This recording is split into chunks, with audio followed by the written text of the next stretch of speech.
Boa tarde a todos. Meu nome é Rafael Chadec, eu estou hoje como diretor do SENAD, Centro Nacional de Gerenciamento de Riscos e Desastre. Ele é uma estrutura que, como o Ogura colocou bem, ele existe desde 2004 por decreto, por portaria de criação, mas que nunca teve uma capacidade operacional, como foi atribuída a ele principalmente nos últimos 2 anos. A gente vai falar um pouquinho disso um pouco mais à frente. E ele pertence, trabalha existe dentro da Secretaria Nacional de Defesa Civil, dentro do Ministério da Integração,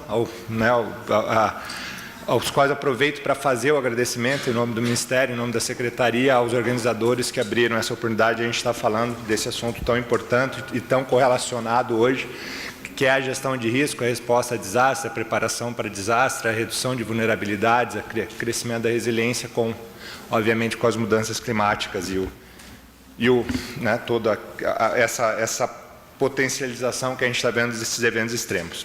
Bom, a minha apresentação, vou fazer ela de uma forma bem rápida, eu joguei bastante informações, tentando focar, dar um cenário dos desastres naturais no mundo, um cenário dos desastres naturais no Brasil, como é que a gente está construindo o banco de dados a partir dessa atribuição, dessa capacidade dada ao SENAD e à Secretaria de ser esse centro, esse nó do Sistema Nacional de Proteção e Defesa Civil, ou seja, quais são os dados hoje que vão ser disponibilizados para a comunidade acadêmica, para as pesquisas e para a população como um todo, e eu fecho com o Plano Nacional de Gestão de Risco e Resposta a Desastres, que tem sido o nosso instrumento de trabalho de realizar várias coisas nos últimos anos e que tem uma programação, principalmente, além de metas, tem uma programação financeira, um plano bem delineado até 2015, o que nos deixa tranquilo para desenvolver esse trabalho.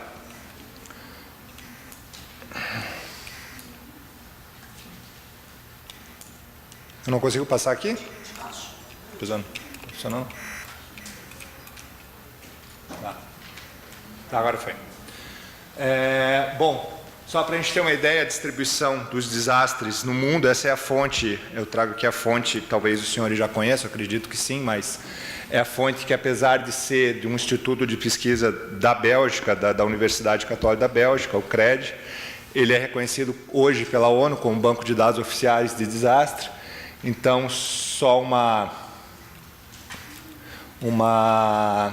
a curva aqui de distribuição dos eventos, então a gente vê que a partir da década de 2000 um crescimento acelerado nas recorrências, nos reportes, e o número de vítimas associado, também alguns picos, como a gente teve, é natural da dinâmica nos últimos anos, e vítimas eles consideram, a gente tem tentado alinhar o país, o Brasil, os bancos de dados a essa metodologia, vamos dizer assim, a essas definições, e eles têm uma definição de vítima, que seria os nossos afetados, bem mais restrita, que são aquelas pessoas efetivamente afetadas no momento do desastre, ou que são retiradas de casa, ou que têm algum tipo de dano ao seu patrimônio, dano físico, enfim, são as pessoas diretamente atingidas. Vou falar também sobre isso um pouquinho mais para frente. Só para a gente fechar aqui como é que são divididos esse banco de dados aqui para balizar os dados que a gente vai discutir. Então, principalmente os naturais, os geofísicos, os hidrológicos, meteorológicos e climatológicos, onde os desastres mais recorrentes do país estão dentro dos movimentos de massas, vamos chamar assim, os úmidos, vamos dizer assim, os deslizamentos, fluxos de detritos e lama, e os climatológicos, obviamente, com estiagem seca, e as inundações e enxurradas em geral. Aqui uma breve distribuição do ano de 2012 quanto à ocorrência. Então, os desastres climatológicos ocorrendo mais reportes na Europa, os desastres geofísicos, principalmente, aí a gente está falando basicamente de terremoto, erupções vulcânicas, como é sempre na região da Ásia, principalmente o sul da Ásia e o Japão, e os meteorológicos, que efetivamente é o que nas Américas foi um ano, se a gente pega o histórico, razoavelmente padrão quanto à distribuição da tipologia ao longo dos continentes, vamos dizer assim. Aqui também, quanto aos danos reportados, ou seja, onde é que foram os principais prejuízos econômicos, Então, Aí a gente vê que muda um pouco a questão, porque a Ásia se destaca aqui percentualmente, principalmente por causa das grandes inundações da China e do sul da Ásia, né, prejuízo econômico. E aqui a gente tem muito prejuízo econômico por causa da dinâmica do Caribe e as cidades, principalmente aqui, Nova York e outras áreas atingidas aqui. Rapidamente aqui também, esse é um gráfico, esse relatório que é feito anualmente, foi liberado agora, uns 2 meses atrás, 1 mês e pouco. Ele faz a comparação dos últimos 10 anos com o ano 2012. Então a gente vê que tem um ano até, para algumas tipologias, por exemplo, vamos trabalhar assim, os terremotos, principalmente aqui, um ano mais tranquilo do que os últimos 10. Também a gente tem 2 fenômenos recentes que acabam destoando um pouco a curva, que são os terremotos do Haiti e do Japão em 2011. A questão dos climatológicos, né? Vamos lembrar que a gente está numa escala exponencial, então qualquer diferença não é pouca, mas, enfim, nós não temos um ano assim tão fora do padrão dos últimos 10 anos. Né? Aqui os principais desastres de 2010, primeiro por óbitos, né? Então a gente tem um grande ciclone do sul da Ásia, né? Nas Filipinas, com quase 2.000 óbitos, de resto alguns desastres significativos também, né? Vamos colocar, se fosse um ano onde nossos fluxos lá de detritos de lama na região serrana do Rio seria o segundo desastre mais significativo do ano, né, que foi o de 2011. E quanto ao número de vítimas, dentro daquela definição que eu já coloquei, vocês vejam que mais da metade mundialmente dos afetados, principalmente afetados, danos também materiais, eles estão relacionados a movimento de massa, a enxurradas e a inundações de grande porte, né? Então a gente vê aqui que dentre os 10, 6 estão relacionados a algum tipo de inundação, fenômeno hidrometeorológico mesmo, ou seja, excesso de chuva mesmo. Aí passando para o Brasil, então a gente fez um acordo de cooperação, a Secretaria fez com a Universidade Federal de Santa Catarina, foi um trabalho grande que demorou 3 anos, 2 anos e meio para ficar pronto, onde foi feito de forma reativa, vamos chamar assim, um levantamento em toda a base disponível no país, entre as defesas civis, entre órgãos setoriais, entre órgãos federais, tentando levantar a documentação de ocorrência de desastres, né? Então, foi publicado em 2011 o Atlas Brasileiro de Desastres Naturais de 91 até 2010, são uma série histórica de 20 anos, que apesar de toda a problemática que teve para se levantar esses dados, se consultar arquivo morto de galpões, de estruturas estaduais, mas se passou por todas as capitais, por todos os estados, por todos os órgãos federais, então foram mais de 60.000 registros documentados, eu vou mostrar para vocês esse banco de dados. A gente conseguiu ter um panorama um pouco mais seguro, né, que fora algumas bases de dados bem pontuais, como o IPT, que é a questão de óbitos por deslizamentos, algumas outras universidades que tinham algum registro histórico, não se tinha uma estatística oficial de desastres naturais no país. Então a gente vê que aqui o desastre mais recorrente no país, estiagem seca, mais da metade. Mas aí eu trago até uma questão para a academia, que há algum tempo eu venho me colocando, e com os pares e com as pessoas que trabalham conosco, as instituições, como é que a gente conta um desastre no país? Eu acho que é uma boa tese de mestrado, de doutorado, dissertação de mestrado para alguém, porque como é que se conta um desastre no país? Porque o que é essa contagem aqui? É cada desastre registrado que acarretou algum dano, que é um desastre, né, dentro da definição, a gente vai falar um pouquinho também, mas dentro da unidade municipal. Então, nos últimos 2 anos, nós estamos vendo no semiárido 1.466 desastres. Ou seja, são 1.466 municípios em situação de emergência ou estado de calamidade pública devido à seca. Isso é um fenômeno só? Né? É uma questão a ser debatida, mas enfim, levando em consideração esse tipo de definição, né, contando a unidade municipal, hoje a gente tem essa distribuição no país com dados de 20 anos. Então aqui também a recorrência maior em contagem absoluta, acho que essa tabela ficou um pouco pequena, vocês me desculpem, mas eu vou tentar passar para vocês, por exemplo, a região Nordeste, quase 13.000 registros, região Norte 1.100, Sudeste quase 6.500, Centro-Oeste 800, região Sul, né, com destaque para Rio Grande do Sul, Minas Gerais, mas e também a distribuição fica um pouco perversa, vamos dizer assim, pela quantidade de municípios que o Estado tem, né? Minas Gerais são 800 municípios, obviamente a recorrência vai ser maior. Tá? Então a distribuição que a gente já tinha colocado também baseado nos dados tratados. Aqui a série histórica, então, como a distribuição que a gente viu lá do CRED, das ocorrências, a gente segue mais ou menos um parâmetro aqui, apesar da gente saber que a década de 2000, ela tem base muito mais confiável, mas muito mais confiável mesmo. Então, logicamente que registros podem ter sido perdidos, mas a tendência é muito clara, né? e ela converge com o que está acontecendo internacionalmente. A gente vai lançar agora, até o final do ano, sai a versão até 2012, com os dados atualizados, eu não quis trazer aqui, a coisa meio quebrada. Já para os óbitos eu deixei o registro de 2011, por uma razão óbvia, né, pela quantidade de registros. E a gente tem aí também na década de 2000 uma quantidade muito maior, dos quais eu me atenho agora só para exemplificar a questão dos movimentos de massa, né, que são responsáveis aí por grande parte, a maior parte dos óbitos no país. 40% dos óbitos relacionados às naturais estão relacionados a movimento de massa, que quantitativamente são muito inferiores aos demais processos, pelo menos quando a pessoa do campo, a pessoa que registrou, identificou a tipologia do desastre. Passando aqui também o ciclo natural, né? Então aqui o roxo é a região sudeste, né? As recorrências e movimento de massa, como a gente já conhece bem, mas é o que eu falo, a gente hoje tem gráficos, tem dados que provam que a gente já sabia, né? Ou sentia ou tinha muita clareza.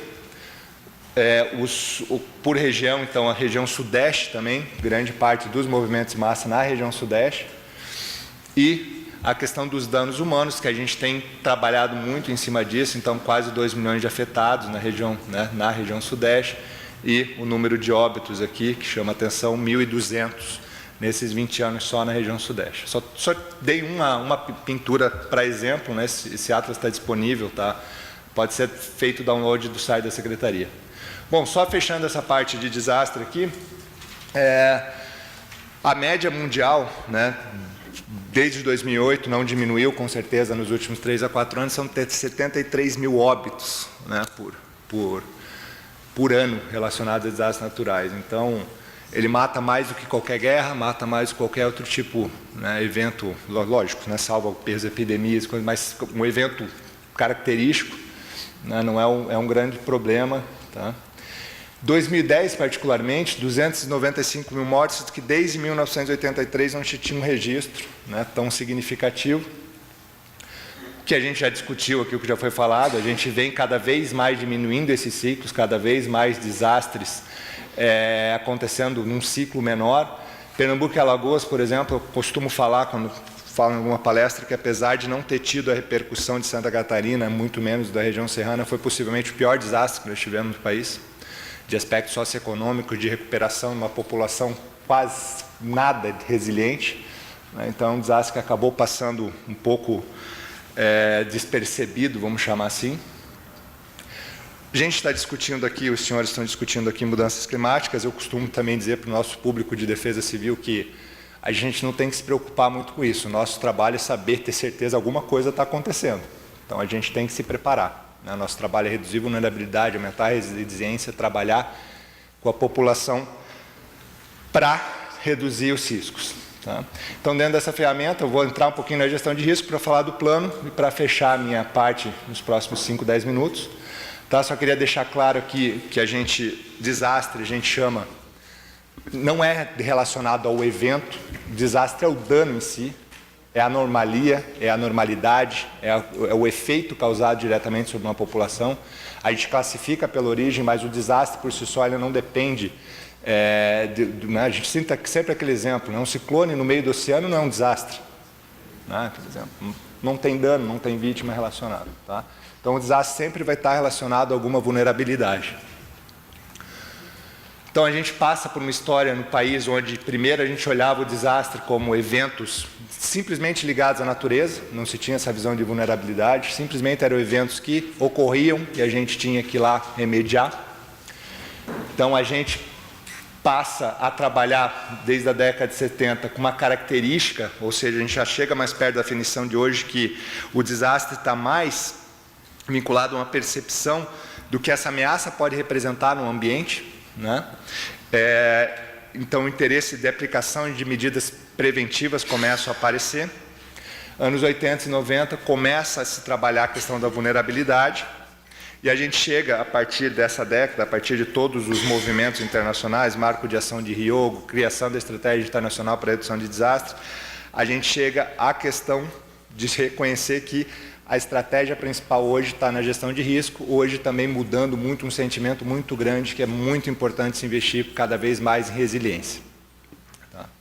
Bom, dentro disso, o governo federal, em 2011, começou a desenhar o Plano Nacional de Gestão de Risco e Resposta a Desastres, né, que é um instrumento, como eu falei no começo, que tem viabilizado diversas ações transversalmente no governo, que colocou diversas áreas do governo para sentar na mesma mesa, traçar um plano, colocar orçamento e colocar metas, e que tem servido de norte para criar, por exemplo, o CEMADEM foi criado dentro desse plano, né? Os recursos estão alocados dentro desse plano para toda a ampliação da instrumentação que está sendo feita no país. Acredito que a Regina ia falar, talvez o Gura vai falar um pouquinho.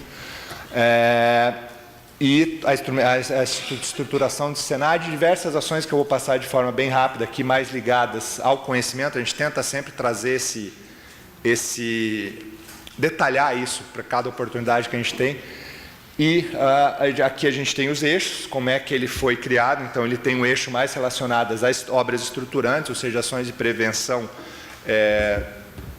diretas, assim, de redução ou extinção do risco. O mapeamento de áreas de risco, então o governo entendeu que se precisa investir nisso, porque se a gente não conhecer nossos riscos, não conhecer nossas áreas, nós não temos como tratar a vulnerabilidade, resiliência.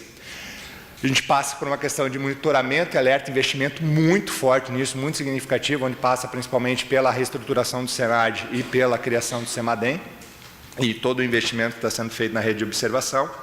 E, por fim, as ações de socorro, assistência e preparação, que nós não vamos, nenhum país do mundo vai extinguir do dia para a noite os desastres naturais. Está aí o Japão para nos dar um exemplo de 2 anos atrás, né, o país mais preparado do mundo. E, enfim, a gente também está se preparando, o governo está se preparando para atender da forma mais eficiente possível. Passando rapidinho, então, prevenção. As obras estão mais a cargo do PAC, do Ministério das Cidades, mas foram selecionadas as principais regiões com maior recorrência, baseado nessa base de dados que eu mostrei para os senhores. Então, são 170 municípios em 17 regiões, mas lembrando que, por exemplo, pegar o Vale do Itajaí. O Vale do Itajaí tem 58 municípios que vão ser beneficiados pelos investimentos que está sendo feito lá, mas dentro dessa seleção de 170, se não me engano, tem cerca de 13 municípios, ou seja, a amplitude desses 170 municípios a gente vai chegar com certeza acima dos milhares, porque vão ser obras com caráter regional, não pensando município a município. E também a questão da ampliação da oferta da água em todos os estados do Nordeste. Nós estamos vivendo aí, acho que o Marcos vai falar um pouquinho sobre a questão uma das piores secas da história, que a gente não sabe ainda até qual nível ela vai chegar. Vou falar do mapeamento de forma rápida também. Então, foi um esforço distribuído basicamente entre 2 órgãos, onde os 821 municípios com maior recorrência, maior número de danos baseado nesses dados, eles estão sendo um trabalho esplendoroso feito pelo Serviço Geológico do Brasil, setorizados, identificadas as áreas de alto e muito alto risco, com o qual aí a Secretaria de Defesa Civil, o Ministério da Integração entra com detalhamento de avaliação de vulnerabilidades e construção do mapa de risco em si, vamos chamar assim, e os planos de intervenção, um investimento de 106 milhões só em mapeamento de risco do governo federal diretamente. Então, aqui só alguns produtos, isso já está rodando, até 2014 devem ser finalizados, ou pelo menos todos contratados. Aqui é um exemplo de um município que passa, então, como eu mostrei aqui, as áreas de risco de deslizamento, áreas de risco de inundação. Aqui já simulações feitas, então, como é que vai ser com essas áreas, essas habitações vão se comportar, por exemplo, para uma cheia de 2 metros, ferramentas de geoprocessamento que a gente passa a poder trabalhar.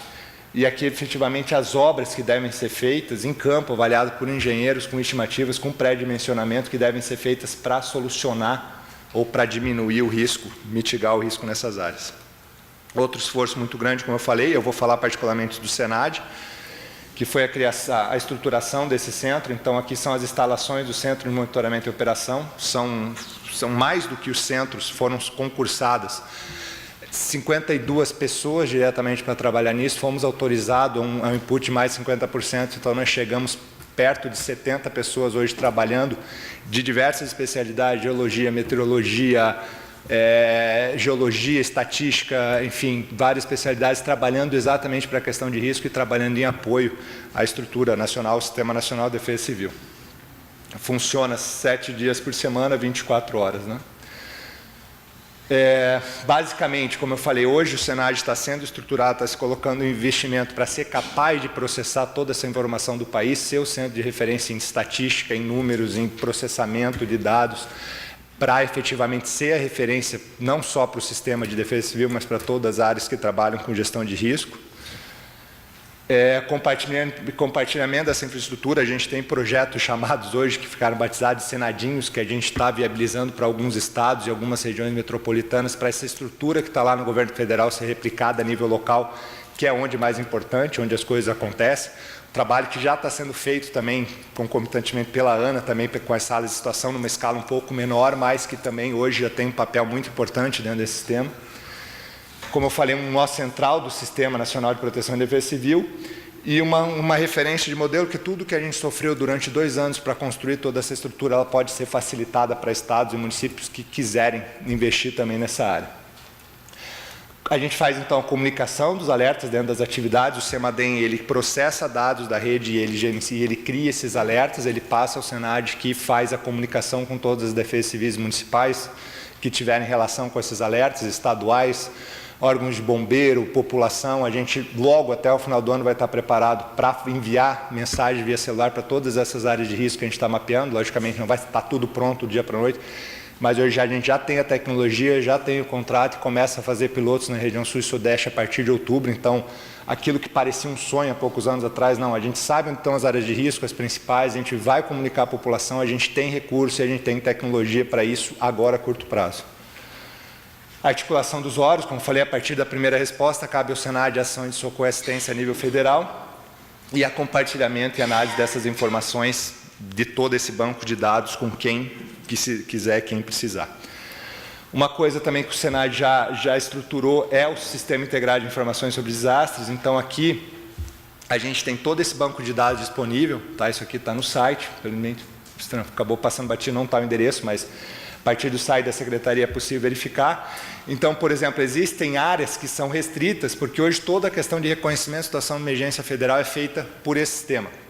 Então, qual que é a certeza disso? Hoje não passa nenhum registro do país de desastre sem passar por aqui. Por que que não passa? Por quê? Porque é o único jeito do município pedir dinheiro. Tem outro jeito mais. Se não passar nesse banco de dados, nesse registro, a gente não aceita mais papel. Se não passar por aqui, ele não tem reconhecimento. Não quer dizer que botar e seja reconhecido, passa por uma análise para o reconhecimento federal, mas hoje todo o registro feito a nível municipal e estadual passa por esse sistema obrigatoriamente. Tá? Então é um fator relativamente interessante para você ter certeza que o banco de dados funciona. Né? Agora, boa parte dele está disponível para quem quiser, não precisa nem senha. Então, por exemplo, todo esse banco de dados, esses registros, documento a documento, papel a papel, está disponível aqui para quem quiser pesquisar e quem quiser buscar. Tá? E o Atlas também aqui, todos os volumes do Atlas. Aqui só um número, vocês vejam que esse sistema ele passou a ser obrigatório, a gente já vinha testando ele, mas ele passou a ser obrigatório a partir de janeiro desse ano, ou seja, são 8 meses. Já são quase 4 mil cadastrados de 2.151 municípios diferentes. Então, veja a potência de informação que está rodando aí dentro. Passar também, eu estou passando algumas ações, agora a questão, eu não quis deixar de passar a questão do semiárido, né? Então, hoje todo mundo foi citado aqui o 1 milhão de cisternas, né, que também é do Ministério da Integração e da Secretaria de Desenvolvimento Regional. E a gente também tem o famoso carro-pipa, né? Quem nunca escutou falar em carro-pipa no Nordeste? Hoje são 5.400 veículos rodando, distribuindo água para mais de 3,5 milhões de pessoas na população difusa rural do semiárido. Né? Então, assim, é o ideal de operação, é o ideal de... Não, longe disso, ninguém acha no governo que é, mas ele hoje é a única solução viável de curto prazo a resposta a essa seca, que já está há 2 anos e a gente espera que esse ano chova, porque a gente... Então, a água está acabando, né, Marcos? Não tem mais água. Não tem mais água.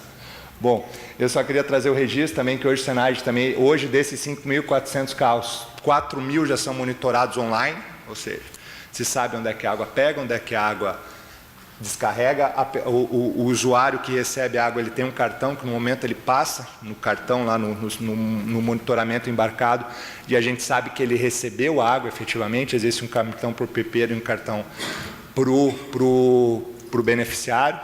Então, esse é um sistema que a gente está implementando esse ano e que ano que vem e as próximas secas que virão vai estar pronto para ter a certeza que a gente está aplicando o recurso da melhor maneira possível.